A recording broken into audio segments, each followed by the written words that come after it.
অসমত এতিয়া লুংগি চলি আছে হয় যেনেকৈ আমি বিজ্ঞাপনত চাওঁ যে এতিয়া কি চলি আছে কৈছে এতিয়া ফোক চলি আছে সেম তেনেকুৱা অসমত এতিয়া মেইন ইস্যু হৈছে লুংগি নিৰ্বাচনত মুখ্যমন্ত্ৰীয়ে কৈ দিছে যে কংগ্ৰেছৰ প্ৰতীক চিহ্ন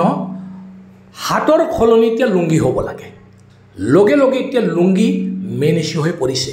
আৰু বাদ পৰিল আনএমপ্লয়মেণ্ট উন্নয়ন ল এণ্ড অৰ্ডাৰ ইস্যু বা মহিলা